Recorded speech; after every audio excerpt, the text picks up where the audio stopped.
প্রিয় শিক্ষার্থীরা, আজও আমরা আরেকটি নতুন টপিকস নিয়ে আসলাম। টপিকসটা এরকম: সরল রেখার সমীকরণ থেকে ঢাল এম এর মান নির্ণয় এবং ওয়াই ছেদক সি এর মান নির্ণয়। যে কোনো একটি সরল রেখা দেওয়া থাকবে, সেই সরল রেখা থেকে আমরা কিভাবে ঢাল বের করব এবং ওয়াই ছেদক বের করব, আজ আমরা সেটা শিখব। তো আমি একটি সরল রেখার সমীকরণ নিয়েছি, 4x + 3y = 7। প্রথমে আমরা কি করব, অঙ্কটি নিব। 4x + 3y = 7 নিয়েছি। তারপর আমাদের 3y কে বাম পাশে রেখেছি আর 4x কে ডান পাশে নিয়ে গেছি। তাহলে 3y = -4x + 7। এখন আমরা y এর মানটা বের করব। y সমান এই y এর সাথে ছিল 3 গুণ আকারে ছিল, এটা দিয়ে আমরা ভাগ করে দেব। এই পদকে 3 দিয়ে ভাগ করব, এই পদকেও 3 দিয়ে ভাগ করব।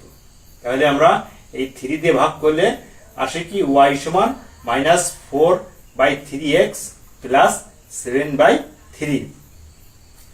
তো আমাদের প্রিয় শিক্ষার্থীরা মনে রাখবে, যে কোনো সমীকরণ দেয়া থাকলে আমাদের সেই সমীকরণ থেকে শুধু y এর মানটা বের করতে হবে।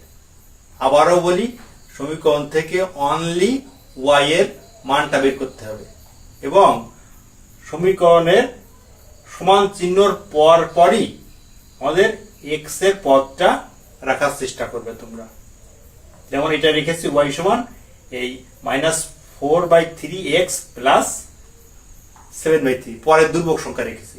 তাহলে শুধু কি করব, আমরা y সমান আমরা x এর টার্মটা সমান চিহ্নের পরেই রাখবো, তারপরে দুর্বক সংখ্যাগুলো থাকবে।